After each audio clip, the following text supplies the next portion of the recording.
Let's talk about test scores. How are we doing? Well, there's multiple indicators. Probably the one that I'll start with a concern, the one that we need to all be worried about is our reading scores aren't where they need to be. And when you look at reading scores, we know in particular that third grade is kind of a key data point that anyone and everyone should look at, because if you have a child ready to read at third grade, they have that skill set, what that means is they can be a learner then in fourth, fifth, and sixth. So you've got to develop that foundation. Why is it not happening?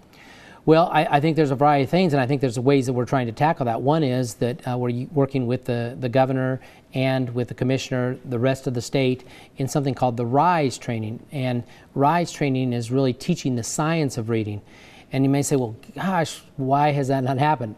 I don't know if I have a good answer for that, but it hasn't. And if you look at our data, it matches up pretty much with what the state's data is in terms of proficiency for third grade readers. So this effort to teach the science of reading, that's huge. The other thing that we're trying to do to help us better understand where we're at, have our parents understand where their child is at, and have individual children understand where their data is at, is doing a different form of an assessment that's called MAP. It's by MAP. Yeah, so it's measures of academic progress, and it allows a student, as they take an assessment where previously you'd take an assessment and it just kept asking the same question. This one will actually graduate with either harder or less challenging questions based upon you, so that you really get a true indicator of where a student's at, and then you can monitor that trajectory then to make sure that they're getting growth. Okay. So that's a critical piece. The other thing that's happened is our state has moved forward on what's called the Every Student Succeeds Act. It replaced No Child Left Behind. And the Every Student Succeeds Act allows greater flexibility for buildings to really adopt goals, and in districts to adopt goals, state to come in and support those goals. And I'm excited about that, because it goes away from, in my mind, like templates where everybody was just kind of producing the same thing. It really shouldn't be that way. Individualized. Individualized, and saying, here's where we did not do well in fourth grade reading or fifth grade reading, and you narrow it down into a specific standard and say, we just blew this. We didn't do well at all. What do we have to do to change our teaching delivery so that we do a better job of preparing our students? So I'm excited about that. The other thing that I'm proud of, that I'll give some positives, Little Rock School District's graduation rate has gone up. Since you've come aboard? Yes, we've had 2 years now where we've gone up basically 5 percentage points in those 2 years. So I'm excited. I can't wait till the next data set comes out, because I think that's a good story. We've also improved on our ACT. Last year, for example, our seniors went up 0.4. The state went down 0.8. We went up 0.4. The state went down 0.8. Statistically significant is 0.2. So what that's saying is that we've got some things happening with our senior group, and what maybe collectively is occurring through our system that's positive. Okay, that's good to hear. Let's talk about gangs, gang violence in schools. It can be so disruptive. How are you handling that? How are the schools handling that?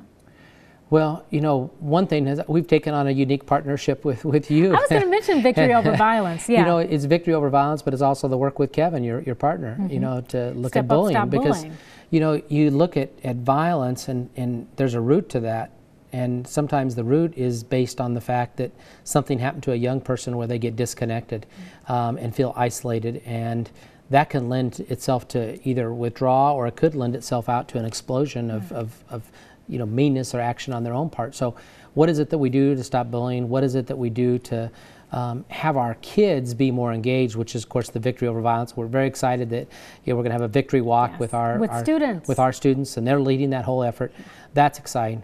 Additionally, we've added security cameras that are state-of-the-art, and with just, we've used every resource we can to improve our schools. Heat, air, we've done things to improve windows and roofs, but we've also put in new security cameras for all of our schools at the middle school level and the high school level. So state-of-the-art equipment.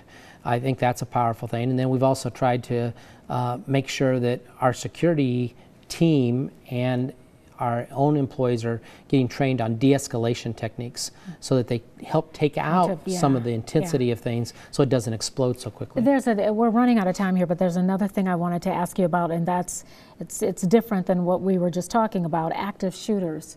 Thank goodness we haven't had to deal with any of that, but it's happening around the country. Is the Little Rock School District prepared to handle that? And how do you feel about teachers or counselors having guns? So first off, I'll start with that I'm opposed and have said over and over that I don't believe that teachers and school level people should have weapons, so I'm against that.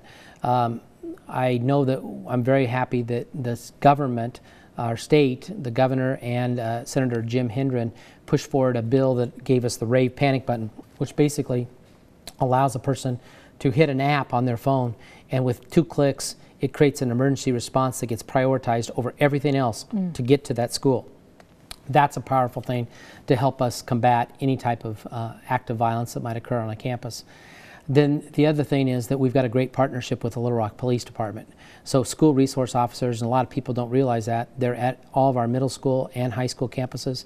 And then our own patrols, as well as the Little Rock Police Department, floating in and out of our elementary schools. Okay, that's comforting to hear. Hopefully we won't have to deal with an active shooter issue, but sounds like, you know, I mean, all schools have to just prepare for it. You have to be ready. Oh, and we do drills, and that's a part of a state expectation, but we take those very seriously in Little Rock. Okay, all right. You are watching Terrell Talk, and we will be back next week with another segment with Mr. Michael Poore, Superintendent of Little Rock School Districts.